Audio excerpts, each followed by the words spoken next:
Hey there, my fellow designers and creatives. Hope you're all doing well. Welcome to the first video of 2024. People have been waiting for this video for a very long time. I've been getting a lot of requests, so I'm finally excited to put it out. Hopefully this is a very helpful and insightful video, and this is going to be a little bit of a long video, so hope you all enjoy the video, and without any further ado, let's get started. Now, this video is mainly about awareness. We've reached a stage in the industry where I think having awareness about what is happening, what is the future, is very important if you're trying to start your career over here, or even if you are a junior designer and you're thinking about the future, it's important to have awareness of what is happening. Because the problem is that being unaware comes at a very high cost. And I'm not just blurting this out. This is actually that's something people face on a regular basis, and I get messages on a regular basis where people share their concerns with me. And I'm going to share a few examples with you throughout this video, but also give you solutions and show you how you can go ahead and navigate the situation that we're currently in today. Now, this is going to be very similar to the NPC video that I had done. It was actually an offline talk that I had given last year. And if you guys are interested, definitely recommend you check that out. This is probably like the part 2 of the Don't Be an NPC video, if I were to put it in that aspect. So I highly recommend you check this video out if you want to know more about what is happening in the industry. So I got this message, I had the conversation with this person, and in the end, this person basically said, you mentioned in your NPC video that product design is very hard, and I realized it the hard way. So I was in this delusion that it was easy, but your advice was always against my immature brain, but now it won't. So what's happened is that this person has experienced that product design is actually really hard, and is not something to be taken with lightly because it comes at a very high cost, right? This is just one of the messages that I'm showing you, but I've gotten plenty of other messages. And I also got a few more messages over here where this person said, hey, I'm a bit worried about the future of the industry. Have you seen this video where Greg Brockman enters a sketch and a functional website is coming out? Eventually, the industry will subscribe to a model where it will do whatever it is that 3 to 4 people will do. And, we're all going to lose our jobs, or we're going to pay be paid very less amount of money. What are your thoughts? It's like an epiphany after Sam Altman got fired. I feel like everyone's time is coming. And I think this is a very valid question to have in today's time, right? It is important to question the future of where the world is going, is the future of product design. What are the problems with it? What are the good things with it? Because everything comes at a cost at the end of the day. Here's another one. I have a question, and I think a lot of freshers have that. Is it even worth entering the industry, or do you see it completely dying down or becoming completely unrecognizable in a few years? I think the impact you're talking about is going to be similar in various other industries as well, right? So again, very similar question, very fair question as well. And this video is all about answering that question. And if you really want to be a product designer, what is it that you have to change? How do you go ahead and try to make sure that you stand a chance in getting some success in this profession, right? That's what this video is all about. It's about awareness. The problem is that we have reached the stage where the industry's biggest strength has now become the biggest weakness. And what is this that I'm talking about? The low barrier to entry has now become, I would say, a curse, right? It might be too strong of a word over here, but I don't know how else to say it, right? 5-6 years ago, when you wanted to get into product design, the barrier to entry was so low that you didn't really need any money, certifications, qualification. You didn't really need anything. You just had to have skills, and you could make a profession. And even today, that holds true. You're not required to have degrees. You're not expected to have certifications. Nobody expects you to have anything. All they want is skill.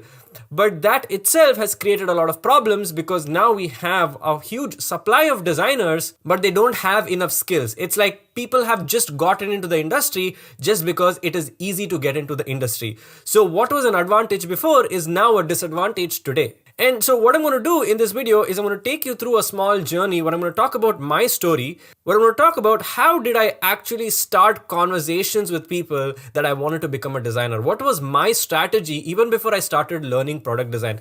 I've not really spoken about this anywhere before, so I'm going to be speaking for the first time. I will also talk about the current situation, what is happening today, and what are the reasons as to why it is like that. This video is not about blaming anybody. This is the situation that we are in, and this is how it is, and we just have to accept the reality. And finally, I'm going to be sharing a few solutions on what I think is really going to work in order to make sure that you make the best out of the situation that we're in, right? So we're going to travel back to 2017, and in 2017 was when I've had my first conversation with an actual designer who was doing a bit of UI UX and product design, right? So As you can see over here, the date says March 20th, 2017. So this is pretty much a long time ago, where I was asking this person, hey, do you do designing like a full-time job? And I actually didn't know that it's even a job, right? So this is me having no knowledge, being completely naive, being a complete beginner in 2017, asking somebody if, this is actually a full-time job. Right? And I was saying that I'm just 21, I'm doing my CA, I've been doing design and animation for the past 5 years, and this was mainly doing some basic freelance work, doing things for college, practicing things on the side. It wasn't really a profession per se, right? And he was like, so what's the plan for the future, right? So this is March 2017. In October 2017, a couple of months later, I started, dabbling, trying something, figuring things out. And, I asked another person, hey, so I actually wanted some advice of getting into the design industry. I can tell you about my experience and skill sets so that, it can give you some idea about me, right? So when I got on a call with this person, and then we discussed a couple of things here and there. And again, this is 2017, almost 7 years ago, right? A lot has changed since then. And this is October, right? It's the same month. So this message I sent on October 3rd, and then this message was on October 21st. And this was me where I'd actually created something from scratch. It was like a YouTube redesign. And of course, I haven't posted this online anywhere because it was just practice work. And I was asking this person for feedback. And what happened next changed everything, right? So I got this super huge message, which was basically the entire feedback, and I'm not going to read it. And when I read this, that's when I actually realized that product design is something that's a lot more complicated than what I actually thought it was, right? And this was something that I, understood even before I entered the profession or even before I completed my CA, right?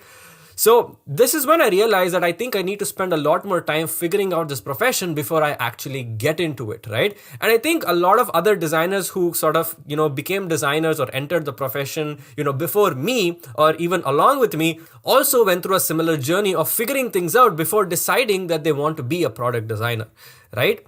And at that time, it's like, taking this, puzzle box and trying and putting together all these pieces of the puzzle. And the biggest problem at that time was that there was a lack of everything, and we had to figure out how to figure things out. And I've already spoken about this in the NPC video and multiple times online. And I think this was probably the biggest challenge. And I'm not saying that, things are easy today. It is also very hard, and you have to figure out how to figure things out. But the problems we had back then are different from the problems we have today, and it requires everybody to figure out all of these things, right? There's no written, straightforward solution to this. It's always about figuring things out. It could be how do I get a job? It could be how do I write a case study? It could be how do I learn something in Figma? How do I get feedback? It could be anything, and we have to figure things out. But when I was becoming a designer, we had weak tools. Figma wasn't really a big tool back then. It wasn't a great tool. We had low access to senior designers. I think that problem exists even today, but we had definitely very few senior designers back then. We had a very small resource database, and of course, there weren't a lot of, content creators making content, so it was very hard to learn things, and, there was very few avenues for formal education as well. Today, we've got a lot more opportunities, or basically a lot more choices, but at that time, there was very few avenues for formal education, right? But like I said, times have changed. Things are a lot different today. And I'm going to speak about a couple things that, are very distinct between, 5 years ago, how the situation was and how it is today, right? So the first one is about passion versus money. Back in the day, people would enter this profession because they enjoyed it, because they were passionate about the craft and they enjoyed what they do. But today, people are entering the industry because they feel that it can pay more money than any other profession, or, they want to escape from their, old profession, which isn't paying really well. And they're really coming in for the money. And sometimes this can be a very big disadvantage because you don't really put in your 100% effort because it feels like you're doing it for money rather than for satisfaction, right? I know money is important, but at the same time, if money is the main reason you're entering this profession, I don't think that's really a smart choice. The second thing is about not having enough practice. Like I said, before I entered the industry and many other designers entered the industry, we did a lot of practice and trying to figure things out and playing around before we decided that we wanted to enter this profession, right? But today, people are practicing really less and are expecting to get jobs very soon without giving in the time and effort to learn product design. The next thing is the industry standard. Before, You could have gotten into the industry with very few skills, and even if they were half-baked skills, it would have been okay, because as long as you showcased your potential, it's fine. But today you're expected to be a lot more powerful, you're expected to have a lot more skills, you need to be proficient in a lot of things. The industry expects a lot more from you today. The other big problem is the demand versus supply, right? Today, even though there are many jobs, there are a lot of people. The supply for product design is so high that you are literally competing with thousands of people in order to get a single job. But back in the day, there weren't a lot of jobs, and even if there were very few designers, and so it was easier to get a job back then. But times have definitely changed. And what I'm going to be doing now is I'm going to be showing you 5 messages that I've gotten from different people that explains a different type of problem that we have today. So this person is saying that, hey Chetan, I wanted a little bit of your advice. For the past few months, I've been applying for product design roles and entry-level roles only. After having 4 to 5 rounds, everything, the only reason I couldn't convert it is because I don't have experience. I'm not really understanding how to come out of this loop, and then getting rejected because of not having experience for an entry-level role. I'm not understanding what to do, right? So when we look at this, basically what's happening here is that people want experience. Now, of course, it's impossible to have experience when you're getting started. But what people don't realize is that today's world, experience means practice. Have you done enough practice to showcase all the skills the industry requires? And that itself is experience. Sometimes you may not need an internship or a job or anything. Have you done enough practice and created a lot of things and tried out a lot of things, right? That's what people want. It's not just about having some sort of experience on paper. It's about, have you practiced enough? Here's another one. Hey bro, I'm facing an issue. I have 6 years of experience in UI design and I want to switch my career to product design, and I have only 1 experience in that. When I apply for a job, they do not consider me as a fresher, but when I apply for a senior role, they're asking me for a real project case study. But I have a case study which is not a real project. What do I do, right? And at the end, the question is, what do I do? And I'm going to show you this for all the 5 messages that I've gotten, right? People don't know what to do. And the main reason is because of lack of awareness. Now, again, this is not about blaming anybody, but this is about telling you what is happening in today's world. And the problem with this is that people now want real world projects when they want to hire you in their company, right? Any sort of random concept project that doesn't make sense is not acceptable anymore, right? People want to see how you can actually think and solve a problem that exists in the real world out there. People want to see your actual problem solving skills. Here's another one. Hi, remember I had an interview with a startup. Now they're asking me to code as well. And when I said that I am keen on doing product design related work, I don't think my strengths are coding. He said that I see a red flag in you. I don't know if I should be interested in this company. Although I'm looking for experience, I'm confused if I should say yes to them. Right?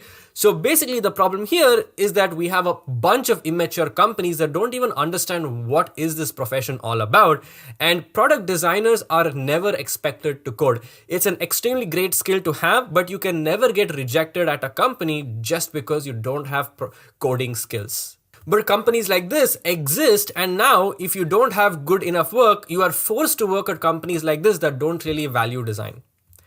Here's another one. I'm from Delhi. I came to Bombay to join as a UI UX designer in a company. The money and everything is good, but there are no UX designers here. They are just making anything, not following any systems or anything. I thought I'll come here and learn, but all they care is about turning their designs into auto layout and just deliver, not following any guidelines or anything. It's been 2 months since I moved here and it's a big move. I don't really know what to do now, right? And what is the problem here? The problem here is that there are lack of credible senior designers in the industry, nobody to mentor, nobody to teach, nobody to guide. So if you join a company today, there is a high chance that you might have just 1 or 2 designers, or you might be the only designer in the company, right? We don't really have enough credible, talented, experienced senior designer leading the future generation, and that has also become a problem. Here's another one. This is the last one that I'm going to be showing you, and this sort of came in as a very big rant, right? Hi Chetan, I've been doing product design for about a year now. I'm in my 3rd year of college.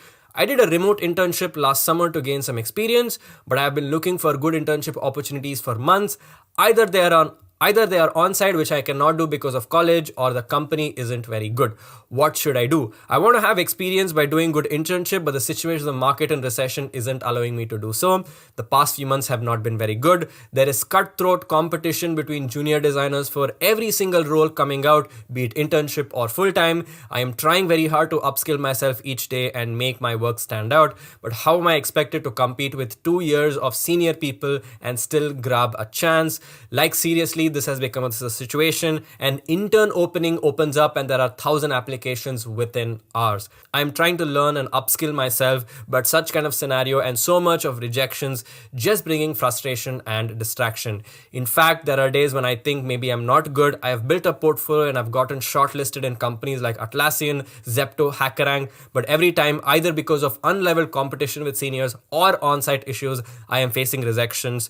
What should I do? I'm really, clueless and stuck, right? So this definitely seems to be a lot of frustration, and I'm sure if it has happened to one person, it has happened to hundreds of other people, and I can totally understand that.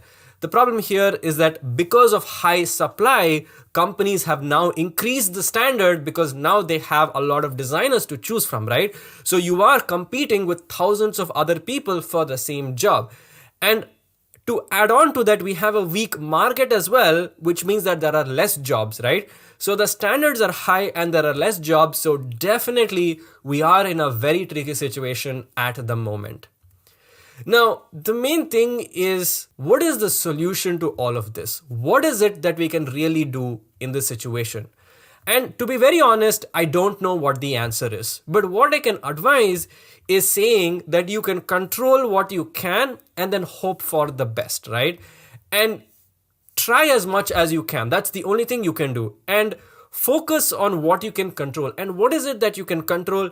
It is doubling down on your skill set. This is the only thing that is completely in your control. There is nobody who can stop you from doubling down on your skill set. So keep spending time focusing on your skills as much as you can and just hope for the best and keep trying. That's all I can say, right? But now the question comes is, how do you upskill, or how do you double down on your skill set, or what do you learn? Now, before I get into that, I want to talk about a few mistakes that I've seen junior designers make when they're in this profession, right? And junior designers could be someone even with 3.5 years of experience if they haven't really worked at good companies or, built really good products and, shipped something, right? It's not about how many years you've been in the industry. It's about how much work have you done, what is the complexity of the work you've done, how much impact you have made, right? You can be a designer for 3 to 4 years, but still have really poor quality work. The first one is about jumping the stages of the learning process by stacking skills in the incorrect order. I've seen people spend time practicing their skills on the wrong things, and they try to, learn the wrong skills in the wrong order without having a big foundation or without having a proper foundation, right? And the more you keep stacking skills in the wrong order without a good foundation, one day you are going to fall apart because the foundation is not strong. The second one is, the best metaphor I could find for this is a crumpled piece of paper ball in a museum put in a showcase, right? Showcasing poor work and having high expectations is another problem that I see with a lot of junior designers. I understand that it's hard for some people to learn and, put out good work, but you can't expect to have high expectations of the salary, the type of company, the team you want to work at if you showcase poor work. It's fine if you showcase poor work. That's okay. You can keep upskilling and replacing your poor work with really good work, but you need to expect based on what you put out. If you put out poor work, you can't have high expectations, right? It's simple. And another thing that I've seen is that people have a pressure of wanting to make a case study out of everything and expecting that they will get a job out of everything. If you pressurize yourself to make a case study out of everything and hoping that every case study is going to get you a job, then you're putting yourself under a lot of unnecessary pressure, and you're not going to be focusing on upskilling. You're going to be focusing on making this case study. And in the end, if it doesn't come out fine and you don't get a good job, then all of this is probably a waste, right? So don't pressurize yourself to make a case study out of everything. Focus on practicing first. Think about creating the case study later. Now, this is probably one of the most important things that I want to talk about, the biggest problem junior designers make. When you see a lot of these messages online where people say that they got a new job or they got a promotion, or they got this opportunity or whatever it is, or even anybody who you're trying to learn from or you're trying to inspire from or you're taking guidance from, right? it actually proves absolutely nothing when you look at these people, right? The reason is because people don't ask the right questions. It's really important to ask the right questions, which is when you will actually know the reality, right? Because social media is always going to lie to you and it's going to give you a completely different picture. And let me tell you what these questions are.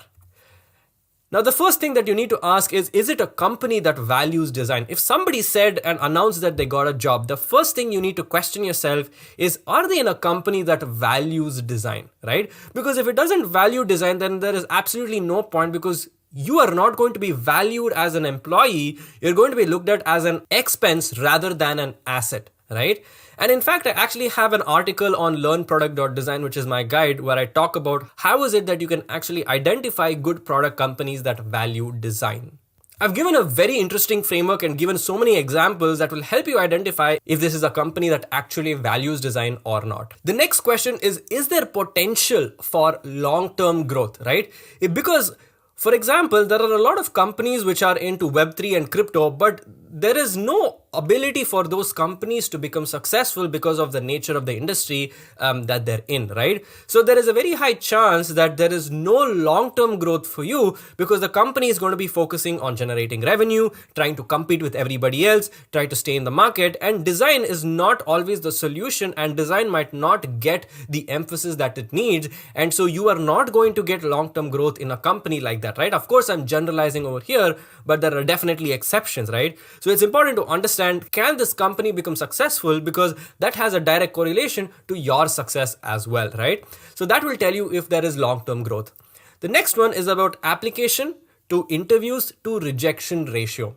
When you see somebody getting a job, or when you know that somebody has gotten a job, when you actually understand how many companies did they apply to, how many interviews did they get, and how many companies they got rejected from, you will actually realize whether the strategy they followed made sense or not, whether the steps they took, the people they learned from, the things they practiced made sense or not, right? Just seeing somebody who got a job online proves absolutely nothing. These are very important questions that you need to ask. The fourth one, how long did it take for them to get a job and why? If it took them 2 months, why did it take 2 months? If it took them 10 months, why did it take 10 months, right? This is an extremely important question to ask, because this will explain to you what were the right things that they did and what were the wrong things that they did, which is maybe why it took them more time to get a job, right? These questions are extremely important. Don't blindly follow anything that you see online. The fifth one is what projects were looked into. When you look at somebody's portfolio, they might have 3 to 4 projects, but it's important to understand what projects were actually validated by the employers when they were giving this person the job, right? When you see somebody's portfolio, you cannot assume that it was these 2-3 projects that got them the job. Some projects are going to be completely disregarded and some projects are going to be given complete focus, right? So which projects were they is extremely important, because that is when you will realize what sort of projects to have in your portfolio. And finally, what were the top 3 factors for success, right? Because everybody has a very different advantage and a very different disadvantage. You cannot just blindly look at somebody online and assume that what they did is going to work for you. Maybe they had more money, maybe they had more time, maybe they had more experience, maybe they had a referral. It could be anything, right? So just because you saw somebody online or somebody saying that it's easy to get into this profession doesn't mean it is. When you ask all of these questions, you will actually understand the reality and you will be able to make a better decision. This is what I talk about awareness. Social media is not awareness. Knowing people's story and understanding the truth is awareness. And if I were to start a movement, I would probably say, hashtag ask the right questions to everybody. The moment you're trying to learn from someone, you're trying to inspire from someone, you want to congratulate someone, right? It's very easy to get a job that adds very low value to your career today, to be very honest. And this is for any profession, right? This is not just about product design, right? So if somebody got a job that's not adding much value to their career, there is no point in appreciating or supporting, right? Because you're being cruel and you're giving them false hope. And in today's world, just getting a start may not be enough anymore, right? Designers like me and all the other designers who became designers before me, we just needed a start, right? Because the industry was so immature and very tiny at that point that we just needed a start. But today it's a lot more mature than what it was many years ago, right? But it's still not the best, but it's still a lot better than many years ago. And today, just getting a start by just getting into any random company may not be enough, because the longer you stay in the company, the more harder is the competition going to get for you, right? So getting a start may not be enough anymore for you, right? You need to focus on getting a really good job and trying your very best, giving in your 200, 300%. I saw this tweet recently which reminded me of the same thing. When you are playing the long-term game, it is sometimes frustrating to see short-term thinkers get ahead. But you will look back in 10 years, see where they are and see where you are, and you will be happy that you didn't take the seemingly easier path, right? This is exactly what I'm talking about. Always focus on learning and inspiring from people who have been in the game for a while, right? Only 5 to 10 years later will you know if what they did was the right choices. When you look at them 5 years later, you will realize, oh yeah, this made a lot of sense. Oh, this is why this person became successful. Oh, this is why this person got this opportunity, right? Be extra careful when you're learning from people with short-term success, because they could have gotten lucky, something could have worked out for them in the short term, but it might not work out for them in the long term.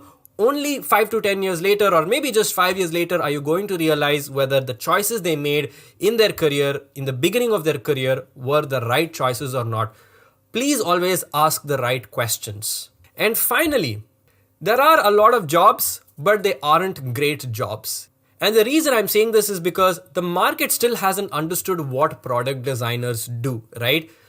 They don't really give enough value to product designers because they don't understand what is the job of a product designer, right? So they don't value them, they don't get a seat at the table, they might not even get paid enough, right? And they're looked at as expenses rather than an asset to the company. So what is the solution to all of this, right? And I'm going to bring back the same thing that I said, which is control what you can and hope for the very best. That's all you can do. Control what you can, hope for the best, and keep trying. So what I will do now is I'm going to move on to the solution part of the video, where I'm going to show you a step-by-step framework with examples on what you need to do. And then I will show you how to self-validate. You don't need mentorship for everything, to be very honest. There is a lot of things that you can learn on your own without seeking any mentorship from anybody.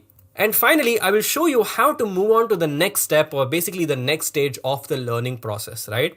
Now, there might be one question you may have, which is basically how much time should you dedicate to this, right? Which is how much time should I spend? And my answer to this is focus on the outcome, not on the time spent. It doesn't matter whether you spent, 5 days designing a screen or 10 days designing a screen. As long as the screen came out correctly with good UI, solving a problem, has good visual hierarchy, and looks like a realistic screen, it doesn't matter how long you took to design it. So focus on the outcome and not the time spent. Now, before I actually get into the actual step-by-step solution, what I want to do is I want to talk a little bit about the stage that comes before that learning process. And the first part is discovery. It's realizing or discovering that a profession like this exists. For me, it happened in March 2017, like I showed you in the screenshot, where I discovered this profession and I realized that this is actually a full-time job, right? The second thing you want to do is do initial research about the profession. Not research about the skills or the tools, research about the profession, right? And what this basically means is trying to get the answer to this question of what happens if product designers don't exist, right? And I'm not going to tell you what the answer is, right? It's your job to identify what is it that product designers do. And if there are no product designers in the world, what is it that will happen, right? The moment you understand this, you will understand why this profession is extremely hard. Then you do a trial run. What you need to do is practice figuring things out, get your hands dirty, and try things. Spend some time. It could be anything. There's no one way to do this. You can either join a bootcamp and see if this is something that you like. You can take up an online course and see if this is something like you can like. You can go to a design meetup and see if that is something that you can like, or just watch a couple of videos and podcasts, right? It's up to you how you want to do it. Depends on how much money you have and depends on how much time you have. There's no right way or wrong way to do this. It's all about giving it a fair try and then making the final decision. And what is the final decision? Should I make it my plan A? Should I drop everything in my life and focus on this completely? Should I leave my profession and get into this? Should I jump into this profession from day one after I graduate from college? This is the question that you have to make only after doing a trial run. Now, I'm going to get into the 4 stages, or basically what I feel are the 4 stages when learning product design. And I've been recently obsessed with Legos, and because in Europe Lego is a big deal and there are a lot of Lego showrooms and a lot of Lego shops, and so I've bought a few Lego sets myself, to build. I love doing it, right? And so we're taking that as an example in order to go ahead and explain the 4 stages. So the first stage that we have is about constructing screens. This is pretty much the most basic requirement. You need to know how to construct screens. There is absolutely no compromise. So what I will do now is I'm going to take you to Figma and I'm going to show you what this all means. All right, so here I'm in Figma, and what I have here is a screen that I've constructed of the Airbnb app. The left one is the screenshot and the right one is my design. Now, how do you know whether this screen is constructed correctly or not? And I'm going to show you all the basic minute things and make sure that every time you design a screen, you go ahead and do these checks. Now, the first thing to understand is that if I go ahead and look at the screen size, this is actually 390 by 844. Now, this is from the iPhone 13. I have an iPhone 13, so this is what I'm taking it from. But if you take a screenshot from your app, you might have to, the screen size might be different depending on your phone. If it is an iPhone 10 or, similar phone, then it's going to be 375. If it's an Android phone, it's going to be 360, right? So the values might differ. But what is important to understand here is this responsive and is it working correctly, right? What does that mean? So the first thing is when I click on this and I can click here to drag this down, you can see that it is being very much responsive, all right? And everything on the screen is working and is looking as it should, right? Nothing is stretching out of place. Nothing looks weird. It all looks perfectly fine. And if I can even come down over here and maybe I'm going to go ahead and drag this to over here, I can press Shift Spacebar on my keyboard and I'm going to go ahead and get the preview. Or in fact, we can go ahead and reset this back to 844, all right?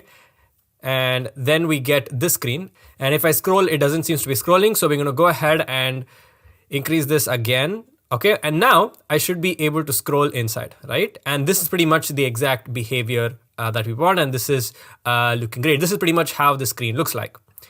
Now, on top of that, we also have the width. Now, what happens when I expand the width, right? The first thing is we have this search bar, which should expand in size. The button should not expand in size.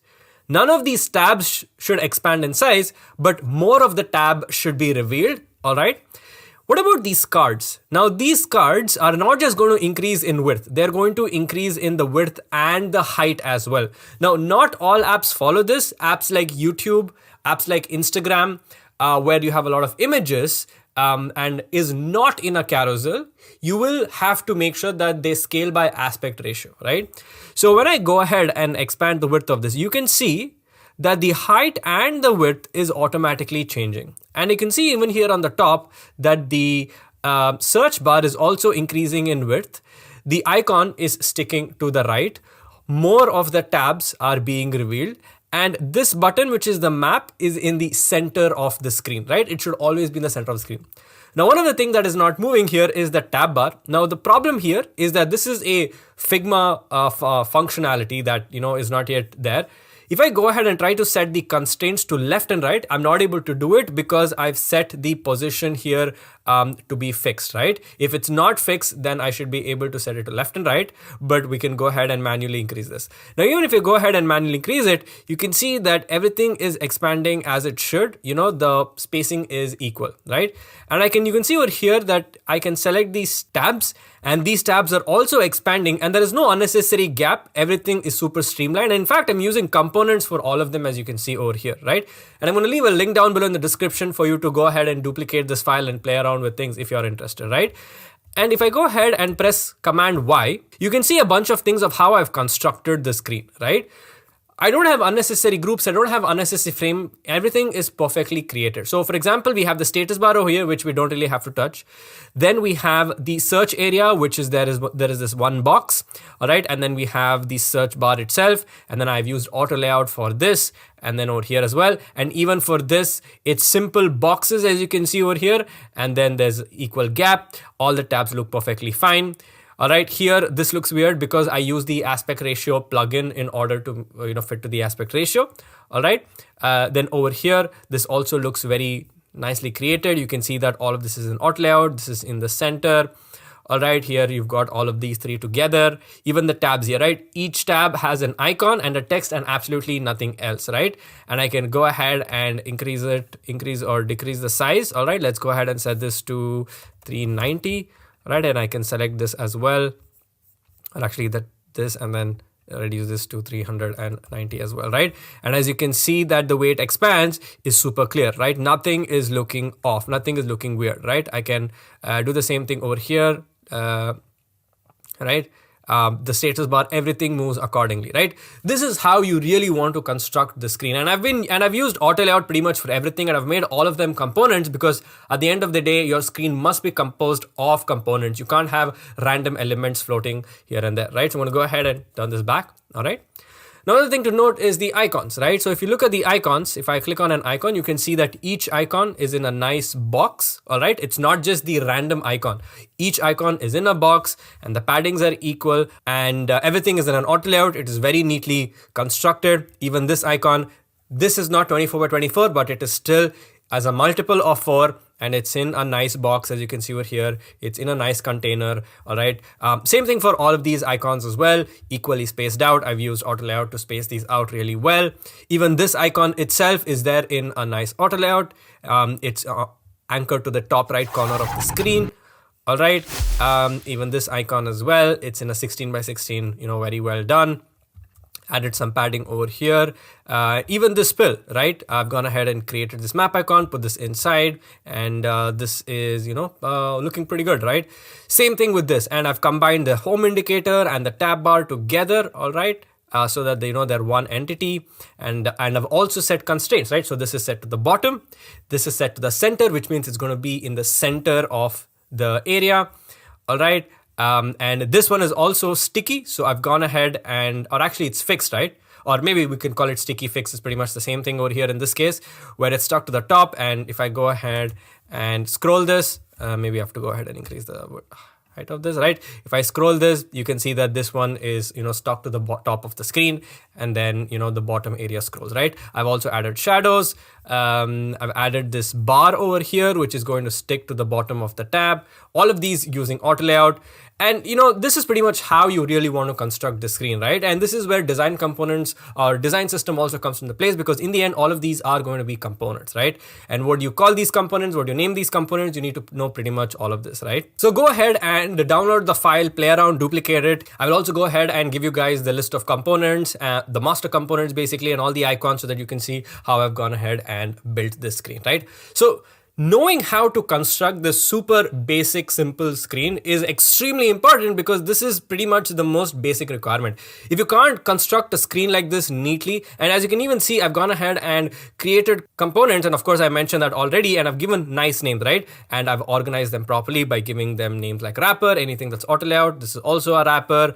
This is the bottom tab bar. This is a floating action button, and each of the elements I've called it label. Now you don't really have to rename your layers, but because I've used components, I've renamed the layers in the component, and as you can see, this is very well done, and this makes an engineer's job super easy, right? So if you go to dev mode, right, anything the engineer wants, they can pretty much get to know how it's constructed, right? So if they click on this, okay, they see that there's a search bar, there's an icon, this is the padding on the left, this is padding on the right, right? And it's not just that, I've gone ahead and used variables as well, right? So I've gone and created icon variables, text, border, background. Now I haven't created it, the right way yet, where I have to create the base tokens and then add the other level of tokens for it. But I've gone ahead and created spacing tokens, and I've also gone ahead and created radius tokens, right? So I've used variables as well. Now I have an entire design system course on learnproduct.design. So you can check that out as well. if you're interested in to know how to build a really robust design system. But here I've just created just basically a few colors and used all of them as variables instead of color styles, right? So this is how you want to go ahead and construct the screens. So if I were to make a list of things that you need to learn, basically when it comes to construction, you need to be a master at auto layout. There is absolutely no exception. You need to know how to use constraints. Then you have components, basically design system components, instances. Then you have variants. Basically for each type of component, there are going to be multiple variants, and also component properties. And then basics of variables. Make sure that you understand the difference between variants and variables. There are two different things. Variants are basically different versions of a component or a master component, and variables has to do with colors and typography, right? So this is pretty much the basic thing. Now, the reason I'm saying that these three things are very important is because the config for the year 2024 is already announced, and that's in June, right? So by the time this conference comes, you need to have learned all of these things, because in config, they're going to introduce a bunch of new things as well, right? And you have to keep up with all of that, right? You can't stay outdated when it comes to Figma. So make sure you spend the next 6 months trying to master everything inside out and about Figma, so that you'll be ready when config announces a bunch of new things, right? Then you also have things like screen sizes, resolutions, pixel density, difference between Android and iOS, high density, low density, the various breakpoints. There's a bunch of things which are very technical in nature, and you really have to know all of this, right? And this comes down to the point of responsiveness and how this correlates to engineering and how this correlates to design, right? All of these things you need to know. Then use cases of components and patterns, right? So every time you design a component, you need to know what it's called and when you need to use this, right? Components exist for a reason, they have names for a reason, and they're supposed to be used only in very specific cases. So these are all the things that you need to know when it comes down to construction of screens. And I'm going to give you a simple example, right? So this is one screen, and on the top right, as you can see over here, you have this thing and it says active. Now, is this called a chip? Is it called a button? Is it called a tag? Is it called an indicator? What is it called, right? It's important to know the difference between all of these terms. It's important to understand what do the human interface guidelines say, what do the material design say. You need to know what all of these are, right? Here's another example. You have this thing, right? Is it called a bottom sheet? Is it called a modal? Is it called an overlay? Is it called a half screen overlay? Is it called a pop-up? You need to know the difference between all of these terms and all of these names, and when to use what and what are all of these called, right? I'm just giving a few examples over here, because when you're constructing a screen, you need to know what is the name of the component that you're constructing, and are you constructing it the right way, and when should you use a component like this, right? It's important to know all of these things. And I actually talk about this in my guide. If you actually go to my guide, module 3, the first chapter is all about this. I have videos that I've made specifically for the guide, which are not available anywhere else on the internet. And there are also some YouTube videos that are there on my channel that I have referred, right? So if you go to my mega product design playlist that's there on YouTube, you can find all the videos, right? But if you are a member of learnproduct.design and you have a paid subscription, then you can go ahead and you can see the example files. I've created more examples. There's a lot more things that you can go ahead and look at. Now, it's completely okay if you don't really want to get the subscription. You can just learn from my playlist, and that should be absolutely fine. You don't really have to be a paid member. If you don't want to pay for it, that's absolutely fine. You should be able to do everything that I just showed you using my free tutorials on YouTube. Now, there are also a bunch of other resources that I've put over here, and this is again available only for paid members. Now, of course, there are a lot of other categories, as you can see over here. You can check these out as well if you are a paid member. And like I said, this is the playlist that I was talking about, the Mega Product Design course for beginners. Here you can find all the videos that are completely free. Of course, this does not contain some of the videos that I've made specifically for the guide. Only people who are paid members of the guide can get access to those videos. But if you're not a paid member, you can still go ahead and make use of all these free videos. Now, moving on to the next stage. After you construct screens and you've become really good at Figma, it's time for you to start applying your own brains and your mindset. It's for you to create something completely on your own that makes absolute sense. This is where we come down to the part of redesigning certain screens, right? We're still not thinking about product design. We're just focusing on just UI, and we're going to be redesigning screens. Now, here's an example of a screen that I got from Dribbble. This is basically a listing view of a bunch of flights. I've gone ahead and redesigned it to something that looks like this. In fact, I even have a tutorial on this. It's available for free in my YouTube playlist, so you can check that out, or I'll leave a link down below in the description and maybe add a card here as well. So make sure you can check that out. And basically there are a lot of things that we can go ahead and fix from this screen, and we're going to redesign it, right? We're going to redesign the UI. We're going to go ahead and make sure it makes a lot of sense. We're going to use probably updated components, updated patterns, and we'll go ahead and do all of these things. A couple of simple examples that I can point out here is that because all of these are from New York to London, it doesn't make sense to have them on the card. It makes sense to have it as a global information. Here, it's almost impossible to make a decision, but here I've highlighted what is the cheapest and what is the fastest. What is the cheapest? The price isn't very clearly visible. As you can see, $850 is very not visible, but over here it is super visible, right? So there are a lot of things that I've explained in the video. I've also shown you how to iterate to come up with the redesign. So make sure to check that out. So basically, the whole point of this is to master visual hierarchy. Playing around with colors, typography, spacing and layout, you need to put all of them together, and you need to learn how to make really good visually looking screens, right? Colors and typography play a very big role. And here is where the concept of benchmarking comes in, where you go ahead and do competitive analysis. You can do this for UI, you can do it for UX, you can do it for a bunch of things, right? You will actually understand how hard it is to do benchmarking, but when you practice, sit down and you redesign a bunch of screens and try to redesign as much as you can so that you get the hang of it, right? And finally, basics of design systems. When you go ahead and construct all of this, it's important to learn how to make design systems. I'm not saying you need to learn everything, just basics of it should be fine when you're getting started.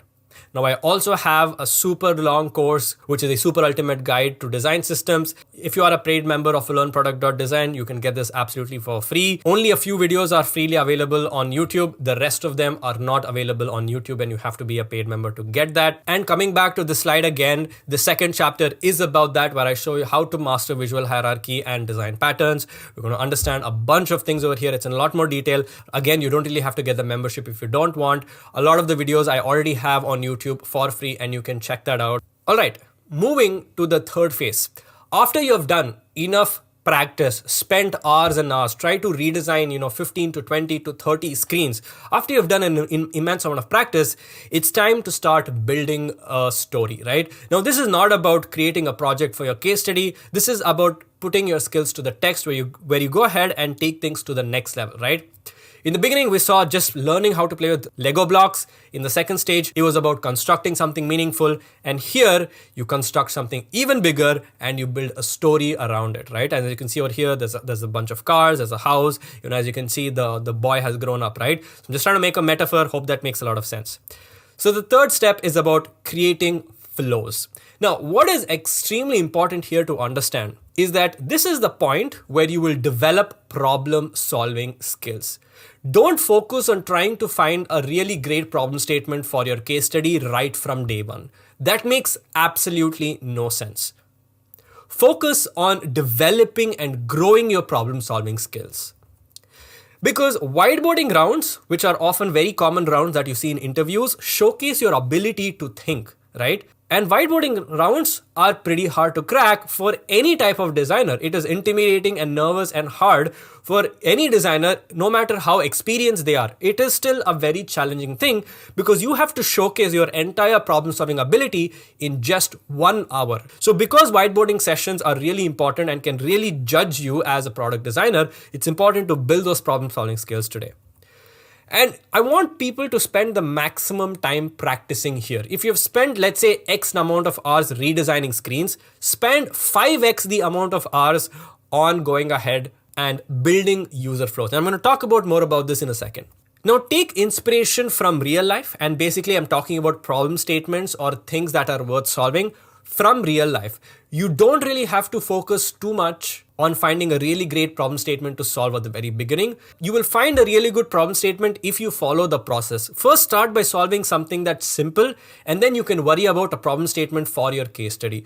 Don't go to that level unless you have done enough practice at this stage, which is basically the third stage. Now, a couple of things that I want to point out is that not everything needs to be a case study. Just because you design something doesn't mean it has to be a case study. Some work has to be left as practice work. Nobody has to see it, right? Like I said, don't show poor quality work. If you feel something is practice work, just keep it in Figma. Nobody has to see it, right? So what you're trying to do here is not trying to make a case study to add to your portfolio. You are focusing on practicing, right? Focus on practicing rather than trying to add something to your portfolio. Don't put yourself under that pressure. Second problem is it doesn't matter if there is no user need for a particular problem that you're solving. Like I said, this is just for practice. Limit the user personas that you're trying to solve. Maybe you solve for just one or two personas, right? Don't solve for 100 use cases, 100 personas, right? Don't do that. Limit the scope as much as you can. Keep things simple. Cover both happy and edge cases, and I'm going to show you a really good example of what I mean by happy and edge cases. Hopefully that clears out a lot of questions that people may have. And finally, you can understand the basics of metrics. Every flow that exists in an app is solving a user need and is solving a business need. What is it that it's solving, right? And is the metric going to improve because of this? Is it going to solve the user's problem because of this? This is also really important to understand. Another thing that I really want to point out is for every flow, there are two ends. There's a B2B side of it and there's a B2C side of it. If you take a transportation app, if you take an e-commerce app, whatever you take, there are always two sides to it. And in fact, you can go ahead and design both of them or just one of them and think about the other as well, right? Try to think of everything from a holistic standpoint. So here's an example. The first example is hiring a professional chef to cook food at your home. Now, all you need to do is design a simple flow. You don't really have to design every single thing. You don't have to you don't have to create a huge app for this. Just 10 screens or maybe 15 screens that takes users through a flow of or hiring a professional chef, right? This is where you can practice your UI skills again, your UX skills again, come across and redesign patterns, come up with your own design language, find out what is your style, and of course, solve a problem, right? You can go ahead and set metrics and then solve just one simple flow. This is not about making an app. This is not about creating something to add to your case study. This is just to practice and keep things very simple, one simple user flow. Here is another example. We've always gone with our friends and family to the restaurant, and sometimes when you're with your friends and you're in a large group, all of you have eaten different things, and maybe there is a case where you only want to pay for what you ate, right? So maybe there is a system where the waiter will come to you and he will tell you how much you have to pay if you tell him what you ate, right? So maybe there's a list of 20 things that you and your friends ordered. Maybe you ate 2 things, maybe you had a dish and then you drank something, right? So the waiter can go ahead and just select the items that you ate or had, and then he can tell you how much you owe them, right? And the waiter then goes to each of the 10 friends that you went out for, dinner with, and each of them can pay individually. Now, there might not be a very strong use case for this, but it is still something that is worth solving. Rather than going ahead and splitting the bill with your friends later and complicating things, this is a nice solution. Now, like I said, there might not be a very big use case. There might not be a real need. But the whole point of this is to practice something, right? So basically what you'll be designing here is the interface for the waiter. The waiter is going to see 20 items on his list and he needs to know what was paid for, what was not paid for. He should be able to select the items and make you pay with it through UPI, make you pay with it through debit card or cash or whatever it is, right? Here's another one. When we were all kids, we used to get this ice cream truck that would come near our house and we would go out of our house and, buy this ice cream along with our neighbors and things like that, right? Now, of course, today that's become a very rare sight. But what if there was this ice cream truck or a snack truck, that would come to your locality, all right? And you would be notified about it, and you can go ahead and know that this truck is going to come at this point to your place at this particular point in time, and you can sort of track the truck as well. And maybe you can even pre-order things so that you can go ahead and collect it, right? Think of it as a moving around food truck, right? Now, of course, there might not be any business logic or any business sense, or it doesn't even make sense to have this in the real world out there, right? But like I said, it's again all about practicing. Even if it's a very tiny small use case, it is worth practicing, right? How would that entire interface look like? How would you be notified? How do you register? How do you place an order? Very small things like that, right? And this can be a very tiny app, right? Or it could even be a web app. It doesn't even have to be an app, right? But there are a lot of questions that you have to think about, and this is where your problem solving skills comes into the picture. Here's another example, and this is something that I've always wanted to have being a YouTube content creator. Having a live poll feature on YouTube videos. Just the way you can embed cards at a particular point in time on YouTube videos, what if you can go ahead and embed a live poll feature, right? So what that means is I can probably ask all the viewers, hey, did you like this video or not? All right, or pick any of the 4 options, and users can actually select the option that they want, right? Just like an Instagram story where live polls work, that works for YouTube videos as well. And you can design both the experiences. You can design the experiences for the person who is creating the poll, basically the content creator, and also the person who's consuming. How is that interaction going to be like, right? It's a very simple feature. It's a very tiny user flow. There's nothing complicated about it. Maybe YouTube still hasn't created it because there's no business need, but that's okay. The objective for you is to sit down and practice, right? So try to make this work, even though it's very hypothetical in nature. So here's another problem statement, and I've seen myself face this problems, and I know a lot of my other friends who are bachelors or, just people who live, alone, who are single people, not married people, could be students, could be bachelors, could be working professionals. Sometimes they're not great at cooking and you don't really know what to cook as well. So what if there was this recipe generator that could generate recipes based on the food items that you have, right? So you list down the list of food items that you have, or basically vegetables or fruits or whatever it is that you have, and you can choose for how many people you want to make it for. Do you want like a sweet? Do you want breakfast item, lunch, dinner? Do you want, items with cooker, without cooker? Do you want, whatever it is, right? So there's a lot of things that you can think about, and, just it's a simple flow, right? It's just to practice this one simple flow where you give the app certain information and then it spits out a bunch of recipes, right? Now, of course, this can end up becoming a big problem statement itself because it's definitely a really cool, fun app to have itself. And I'm sure there's definitely a user need for this, right? Here's another one. Renting a washing machine. In many countries across the world, we have these washing machines that you can go and rent and, wash your clothes if you don't have a washing machine in your house. This is a very simple user flow. And in fact, I showed this very example in my guide. And if you are a member of the guide, in the problem solving, in the 3rd chapter, which is about developing problem solving skills, I show you how I solved the problem of renting this washing machine, right? I show the entire flow, the entire screens, everything. Like I said, again, it's not a compulsion for you to be a member of the guide, but if you really want to check it out, you're more than welcome to do it. Now, what I will do now is I will take one example. I'm going to show you how I would go ahead and think about solving it. Of course, I'm not going to show you the entire process. I'm going to show you what this step really involves. Let's take an example where you're ordering food sitting inside a movie theater. The problem I'm trying to solve here is that people oftentimes are not motivated to buy food at the theater because of long queues, right? And so you don't even end up buying the food, right? So if people can order food at the comfort by sitting in the seat in the movie theater, and then they order the food, maybe the food is delivered to them or they can pick it up and they don't really have to stand in lines, right? Now, this is still a very tiny use case. Maybe it doesn't even make sense to have this in theaters in today's world, right? But what if it was there? It's worth just practicing and seeing if it is worth solving. You are still going to practice everything. You are still going to practice your UI skills. You're going to still practice your UX design skills, your navigation skills, your connecting screens together, prototyping. You still are going to practice all of those things while at the same time thinking about building that problem solving ability. And let me give you an example, right? So we're going to look at the happy path first. So let's say there is this woman and she's at home and she is looking into her phone and she's booking a movie ticket. She books the movie ticket, she appears at the theater, she sits inside the theater, and then there is the QR code on the screen which you can scan, which opens up a web app and you can go ahead and order the food, right? The movie hasn't started, she's a few minutes early. Then she scans the QR code, she looks at her phone and she starts ordering the food, right? And then the food is being prepared in the background, and then somebody comes over and hands over the food to her in the movie theater while she's sitting there. And then she sits, she's eating popcorn, and then she's watching the movie, right? This is a basic, simple, standard happy flow. Now, what if we were to actually go deeper and think about this in more detail and more realistic? Let's say this is actually a problem that theaters want to solve. How would you go ahead and do it? So let's take an example right from the beginning. So step 1, she's at home, she's looking at her phone, she's booking a movie ticket. One of the questions that we have to answer is, can the user order food as well?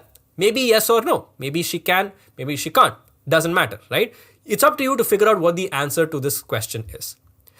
Let's say she doesn't order food on her phone, right? So she comes to the theater and she feels hungry and then she wants to order food, right? So she looks at the QR code, she takes out her phone and then she scans it, right? Now, one of the questions is, what if there is no mobile data? Now, of course, this is not a design problem. This is a product problem, right? which means that there might be no reception for you, or you might want to give free Wi-Fi. A lot of theaters do have Wi-Fi, so maybe you provide Wi-Fi just until the movie starts so that people can order the food. That is just a solution. I don't know, maybe there is something else that is worth thinking about, right? So let's say she has data and she has reception and she goes ahead and she starts ordering food. Couple of questions that we have to answer is there a deadline to place the order, or can you place the order at any time during the movie? What are the pros and cons of ordering during the interval, right? Because you don't want people to come and bother you with food when you're watching the movie. So when there is an interval, or maybe before the movie, you probably want to have the food. And so maybe there's a pros and cons of thinking, is it worth ordering during the interval, right? If you order during the interval, what happens, right? What are the pros and cons of cash or online payment, right? If you're paying through cash, maybe the person doesn't really have change and you're creating a problem for everyone. Time is getting wasted and it just becomes a hassle, right? So maybe should you restrict it to UPI payment or something, or what do you do about it, right? Another one, should you collect it at the stand or do you have it delivered to your seat, right? Maybe if you're doing cash payment, you have to collect it at the stand. Maybe if you're having it delivered, you have to do an online payment before placing the order, right? Maybe that solves a lot of problems, right? But these are all the questions that you have to think about, and these can be edge cases. So let's say she successfully placed the order. The guy is preparing the popcorn. He comes over to the theater and then he hands her over the popcorn for her to eat. Now, one of the things that we can think about is how can this process be more efficient? Now, this is not really a design problem. This is more of a process and a product problem. But, this sort of comes under the whole concept of service design or whatever it is. Partially, I would say not really. But this is something you as a product designer can think about solving, right? Because this is directly related to the screens that you're designing. So it's important to understand the process and understand how you can make it really efficient. You don't want to waste people's time. You want to make sure that everybody gets food. You don't want to make sure that people are disappointed and they raise complaints. You don't want to make sure there are long queues. How can you go ahead and solve this, right? And then finally she sits and then she watches the movie eating the popcorn. So just thinking about the problem itself will take a considerable amount of time. Forget designing screens. Designing screens is going to take even longer, but it's important to get all of this sorted out before you move to designing the screens. And I actually have 2 videos on my channel, which is about whiteboarding, when one is a mock interview and the second one is some tips and tricks on cracking whiteboarding sessions. I've been told it's helped a lot of people crack whiteboarding sessions, and I want to make sure that I point this out. This is completely free for you on YouTube, and this shows how you are tested to think like a product designer and how your problem solving skills are tested in these whiteboarding rounds, right? So definitely give it a watch. Now, the other reason that I'm saying that it's important to focus on these small user flows is because this will help in articulation skills. The reason I'm saying this is it's important to start by explaining simple things before you explain complex things. If you're trying to explain a very complicated screen or the entire app, right, you are going to make mistakes because you haven't trained yourself to speak and articulate things. So if you start with something simple and just explain one simple flow, for one simple use case or one simple persona, you will slowly develop your articulation skills. This also makes it easy to get mentorship from people. When you go to somebody and you share them a very long case study or an entire app concept, it's very hard to mentor. But if you go to a mentor or somebody who's a senior designer than you and you ask them, hey, can you just review this one flow? And they're going to ask you questions. It's easy for you to get mentorship. It's easy for them to mentor you as well because the scope is limited, the problem statement is limited, the use cases is limited, the persona is limited, right? So it's easy for both of you to focus on what you have designed. And it should be very easy to get feedback as well, because it's very hard for senior designers to give feedback on an entire app because there is a lot to think about. And finally comes to the last stage where you go ahead and you prepare your hero project, which is what you will use when applying to companies for interviews, right? Now, of course, you shouldn't work on your problem statement for this on day one. You need to have done all the 3 steps. Practice enough, build your UI design skills, build your UX design skills, build your problem solving skills, your ability to think fast, your ability to think of edge cases, to think about technical constraints, ability to do all of this. And then by the time you reach stage 4, you would have thought of a couple of problem statements that would make sense for your hero project that you will add to your portfolio, right? If you try to think of the problem statement right on day 1, You will not be able to come up with a problem statement because you just can't get up one day and, find problem statements, right? You need to have experienced it. You need to have let your brain think about it for a while and validate and see whether something even exists that is worth solving or not. So if you keep training your mind to think in that pattern on a daily basis, you will one day find a problem statement that is worth solving as your hero project. Now, I have an article about finding this problem statement. I give you a lot of tips and tricks and also suggest a few problem statements that you can pick up. I also have a few problem statements on my Instagram. But like I said, until you've done the first 3 steps, don't jump on creating something to add to your portfolio at the moment.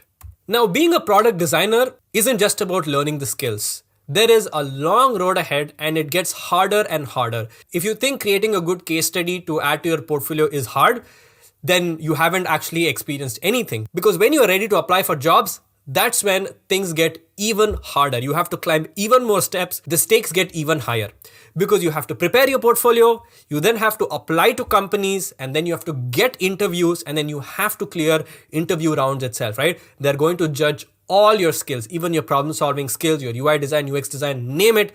They will test all your skills and then you will get an offer. Now, there's a lot of things that you have to do. And I have made dedicated videos about clearing interview rounds, how to present your portfolio, how to do an app critique, how to do whiteboarding sessions. And I've covered a lot of this in my guide as well. You can check out all the chapters for free, but of course you can't read them until you go ahead and get a paid membership. But there is also a lot of free content online if you're interested to check that out as well. Now, the reason it's so hard is because unfortunately, we don't have enough guidance on these topics, right? We don't have enough guidance on preparing portfolios, applying to companies and clearing interview rounds. You have a lot of nonsense information, which is usually a lot of junk on the internet. But there aren't enough senior designers and credible senior designers who are providing such guidance, right? There are a few, but that's not enough for the number of designers who are in this profession. And we need more experienced and credible designers in the industry. That is one of the biggest problems that we are facing. We have a lot of junior designers, but we barely have any senior designers to help these junior designers to grow and become proficient in their career, right? And one of the most important things that I want to point out is even if the market recovers, it's still not going to get any easier. Because I want you people to understand this logic. Because of high supply, companies have access to more designers and they want to make sure that they get the best designers.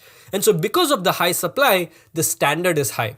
But because we have a weak market, we just have less jobs.